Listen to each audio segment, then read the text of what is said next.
antibody and the lysozyme. And the antibody has two fragments, the heavy and the light chain. So macromolecules involved in the structure right here.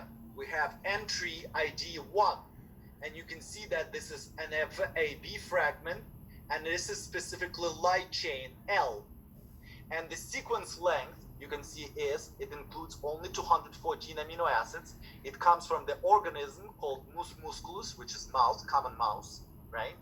And if you were to expand right here, again, don't be afraid to click on different buttons, because they will lead you to different types of information that you need to retrieve.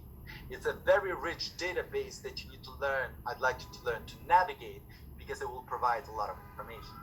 If you were to click on expand, we're specifically looking at the light chain of the antibody in the structure. Once you click on expand of the light chain, it will give you, first of all, on top you have the amino acid numbering from 0 until 200 something. I don't remember what is the total number of amino acid. I just said it, I forgot. So you can actually see right here, helix, beta strand, right? By hovering over these amino acid residues, you can see that, take a look at this, these beta strands, these orange squares right here. So you can see by hovering over your cursors, over these squares, you can see that amino, and on the side above this chart, you can see once you hover over individual squares, different information comes in.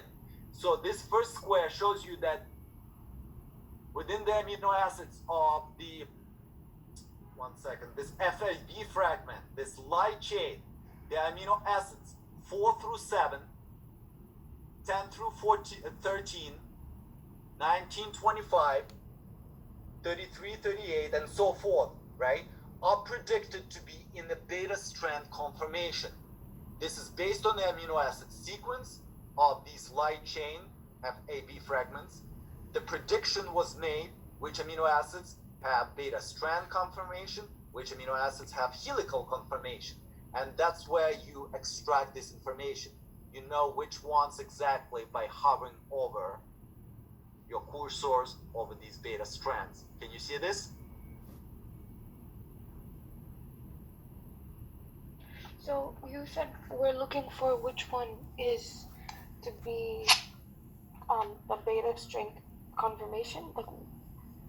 Because one of the questions that you, one second, let me grab on the questions. I'll go over the questions in a second. So I'm just showing you briefly how to navigate this site. Just bear with me for 1 second. Okay. So if you go back, 1 second. So within this structure, let me go back 1 second.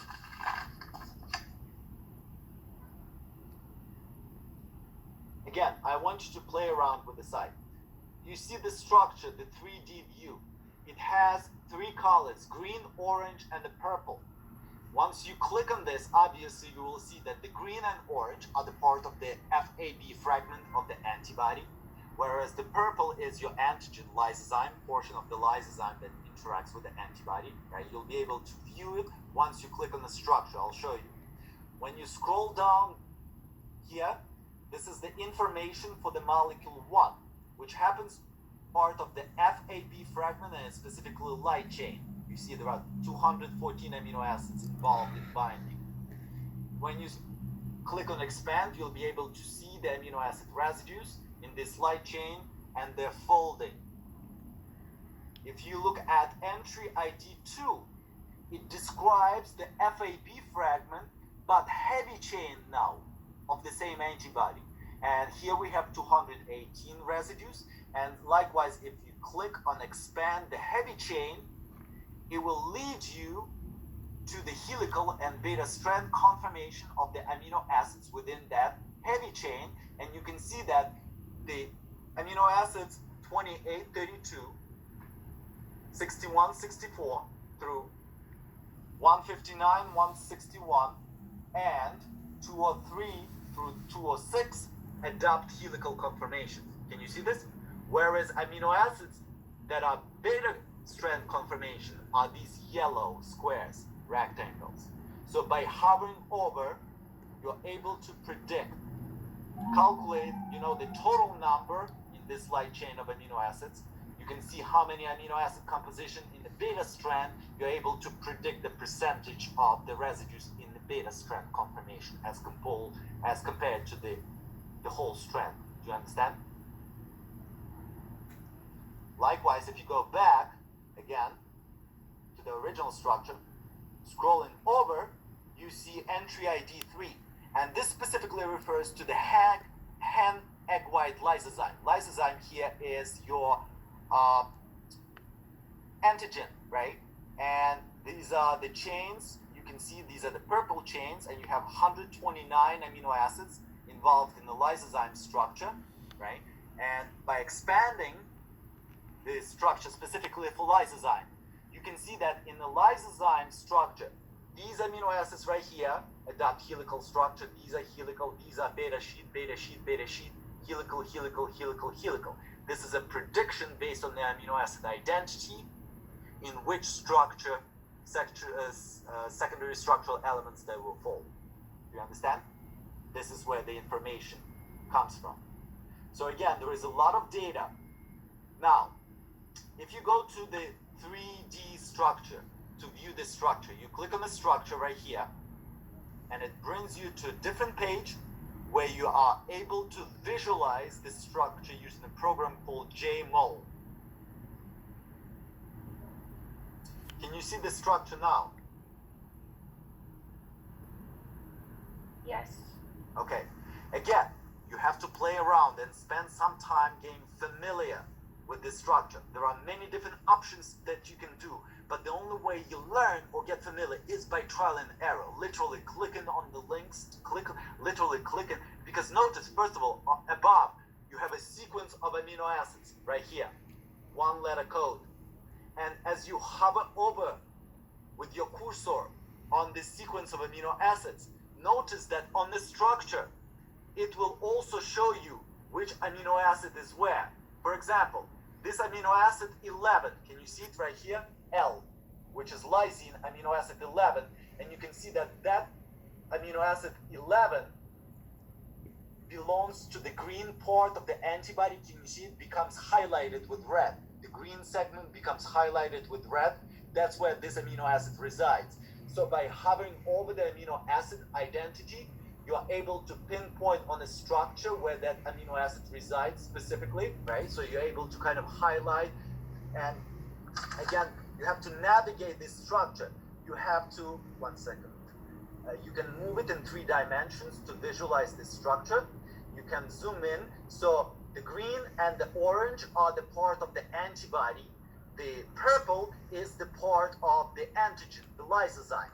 So question 1, which chains in the 3-dimensional model correspond to the antibody fragment and which correspond to the antigen, lysozyme? They're color-coded, right? The heavy and light chains are green and orange. That's from the antibody, but the lysozyme is purple. That's all I wanted to mention. Number B, what type of secondary structure predominates in the FAB fragment? Go back to the structure of each of the heavy and the light chain, FAB, and look at the segments. We just saw that in the antibodies, the beta strands are the predominant secondary structural elements. I just showed you where to find that. Now, how many amino acid residues are in the heavy and light chains in the FAB fragment? You can see that because it's in the table right below each of the structure. You see right here, entry 1, this is your FAB fragment, light chain, and that light chain contains 214 total amino acids. Do you understand? What about in lysozyme? In heavy chain, there are 218, but in lysozyme right here, it's 129 amino acids. Can you see this? Yeah. Estimate the percentage of the lysozyme that interacts with the antigen. Again, estimate the percentage of lysozyme that interacts with the antigen. The total lysozyme, where is it? The total number of the amino acids in lysozyme is 129, right? When you click on the structure, it will give you, one second. So the total is 129 in lysozyme amino acids. If you look at the structure, one second, of lysozyme, Whenever you click on this protein, it increases. You zoom in, and whenever you click it, if you hover over the protein, it highlights different amino acids. So you are able to see which amino acids are found in the binding site of that protein.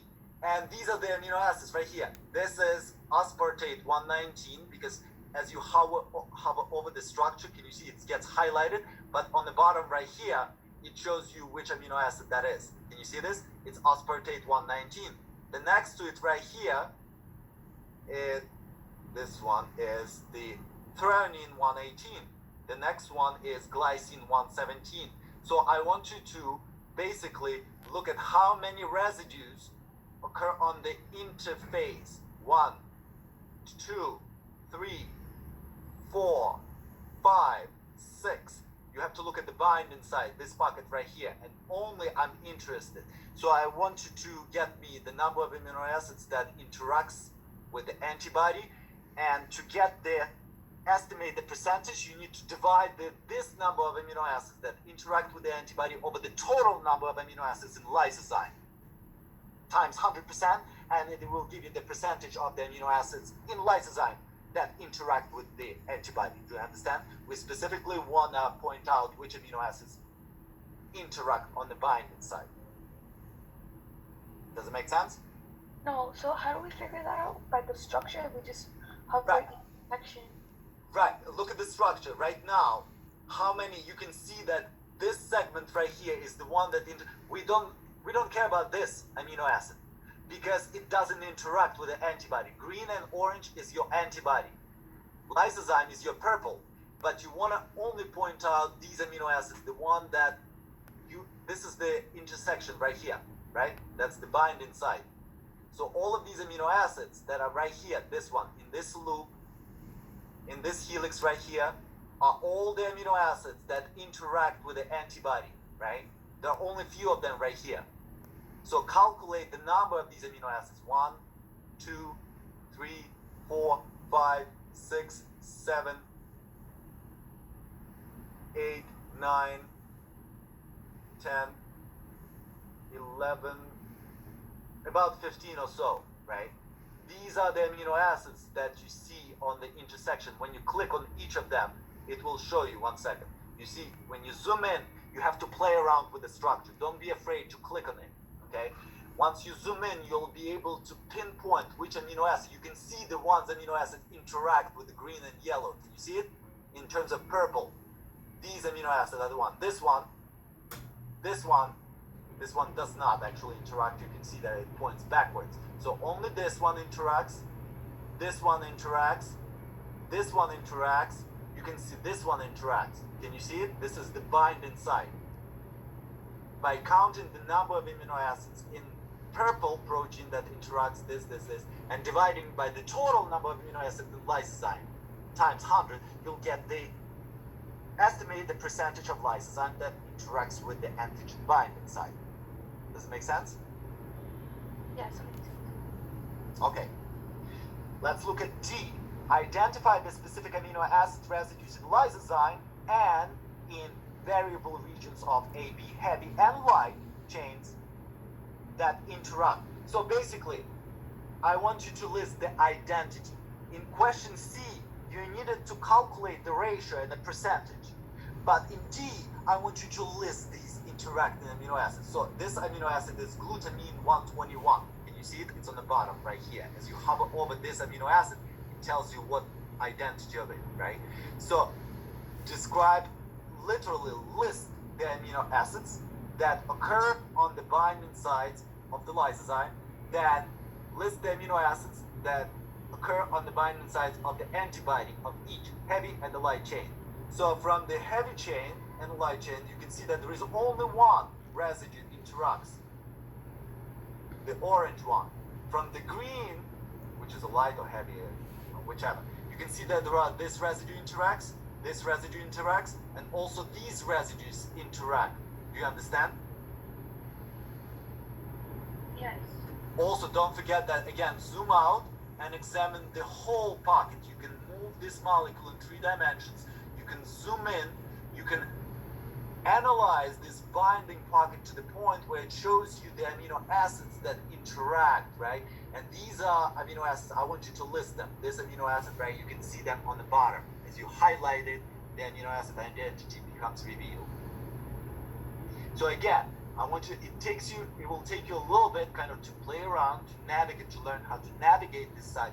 But once you learn, the answers are very easily retrieved because all the information is there, okay? And then finally, in E, simply take a snapshot of this structure, this one. Control, whatever, the screen print or whatever, take a snapshot of this photograph and attach it, and you get 2 points for E. Does it make sense? Yes. All right, guys. So this basically describes what I wanted to say, kind of, so you don't